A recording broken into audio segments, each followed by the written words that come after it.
If you're over 50 and you fall asleep just fine, but then you're wide awake at 2 a.m. or 3 a.m. or 4 a.m., staring at the ceiling, heart doing that weird flutter thing, and melatonin isn't fixing it, I need you to stick around for the next few minutes, because there's a good chance the actual problem isn't melatonin at all. It's a mineral most people over 50 are quietly running low on, and almost nobody checks for it. Let's be honest about what this actually looks like. You go to bed tired, you fall asleep in 15-20 minutes, no problem there. Then somewhere between 1 and 4 a.m., your eyes just open. Not because of a noise, not because you need the bathroom, although maybe that too.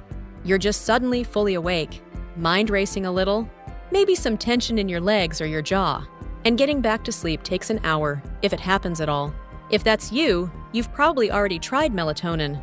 Maybe it helped a little at first, then stopped working. That's actually a really important clue, and we're going to explain exactly why in a minute. Quick note on who this video is really for.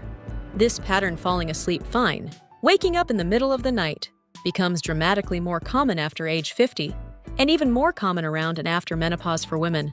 It's tied to real measurable shifts in how the body regulates itself overnight. So if you're in your 50s, 60s, or beyond, this isn't just getting older. There's usually a specific, fixable reason behind it. Let's break down why melatonin often isn't the answer, and what actually might be going on. Section 1. Why melatonin isn't the fix everyone thinks it is. Melatonin's job is really specific. It tells your body when to start feeling sleepy. It's a start the engine signal, not a keep the engine running all night signal.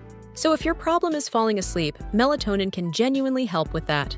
But if your problem is staying asleep, especially waking up around the same time every night, melatonin is often working with the wrong system. That's like adjusting your alarm clock to fix a car that keeps stalling on the highway. Different problem entirely.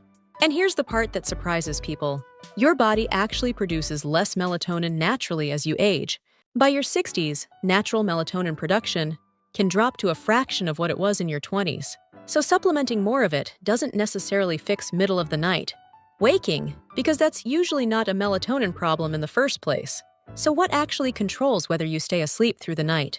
That's where magnesium comes in. Section 2. The magnesium connection. Magnesium plays a role in over 300 processes in the body. But for sleep, specifically, two things matter most. First, magnesium helps regulate your nervous system. It supports a calming brain chemical called GABA, which is essentially your brain's off switch for overactive thoughts and nervous system arousal. When magnesium is low, that off switch gets weaker, which can mean your brain is more easily jolted into alertness in the middle of the night, even by something small, like a shift in temperature, blood sugar, or a dream. Second, magnesium helps regulate cortisol, your stress hormone. Cortisol is supposed to be low at night and rise gradually toward morning. But when magnesium is low, cortisol can spike earlier and more sharply overnight. And a lot of people report waking up around 2 to 4 a.m. with a racing heart, or a mind that's suddenly on. That's often a cortisol spike, not a melatonin dip. And here's why this matters, especially after 50. Magnesium absorption naturally declines with age. Certain common medications interfere with it, and magnesium is lost more easily through urine, as kidney function shifts slightly over the decades. For women, hormonal changes around menopause also affect how the body uses magnesium. So it's not that you're doing anything wrong. It's a very common, very quiet shift that happens with age. Now, before I get to the signs that you're waking up at night, might specifically be magnesium-related, and the 3 forms of magnesium that actually matter for sleep, versus the ones that mostly just don't. Let me know in the comments. What time do you usually wake up? 2? 3? 4 a.m.? I read these, and it actually tells me a lot about what to cover in future videos. Section 3. Signs it might be magnesium. Here are some patterns that often show up alongside low magnesium. Again, not a diagnosis, just things to notice. Waking at a similar time most nights, rather than randomly. Leg cramps, restless legs, or muscle twitches at night. Tension headaches, or a tight jaw, especially in the morning. Feeling wired but tired. Exhausted, but your mind won't slow down. Increased sensitivity to stress during the day. Occasional heart palpitations, or a fluttery feeling, especially at night.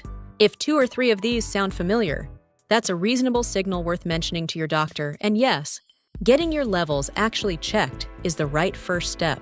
since standard blood tests don't always catch magnesium deficiency accurately. There are more sensitive tests your doctor can order if you ask specifically. Section 4. Not all magnesium is equal. If you've tried a magnesium supplement before and felt like it didn't do much, form matters enormously here.